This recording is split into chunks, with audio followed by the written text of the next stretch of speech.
కళ్యాణం సినిమాకి అన్న ఈసారి నువ్వు కాలేజ్ ఎగరేస్తున్నావు అన్నాను. ఈసారి మేము మా స్కూల్లో నుంచి గులేంద్ర మహేష్ కాలేజ్ పక్క క్లాసు పెట్టుకొని సూపర్ డూపర్ హిట్ అవుతుంది, సూపర్ డూపర్ హిట్ అవుతుంది. మా అన్నని ఎవరైనా కానీ ఏమైనా చేసిన వాళ్ళకి హైదరాబాద్ లో రీసెంట్ చూపిస్తాం. ఇదైతే వాస్తవంగా చెప్తున్నా. ఎవరైనా కావచ్చు, ఎంత పెద్ద గోలైనా కావచ్చు, కానీ మా అన్న మటుకు సింపుల్ గా సాధారణంగా చూడద్దండి. దయచేసి చెప్తున్నా, మా అన్న ఎన్నో కష్టాలు పడి ఎన్నో ఇబ్బందులు పడి నా ఒక్కరి పడి రానిది.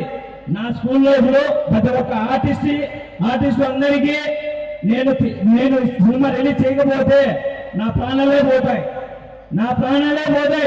అందుకు నేను సచ్చినా బతికినా నా గోల్ సినిమాని తీస్తా, సినిమా థియేటర్లు వేస్తా, చేసిన తర్వాత హిట్ కొడతా అని చెప్తున్నా. మా గులేంద్ర మహేష్ గారికి మరొకసారి థ్యాంక్స్ చెప్తున్నా.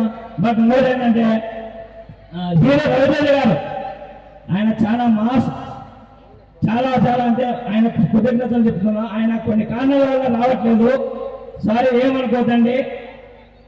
ఆయనకు ఒకటే చెప్తున్నా, సార్ మా అన్నను చూసి మీరు ఆదరించి ట్రైలర్ చూసి మీ రివ్యూ చెప్పారు.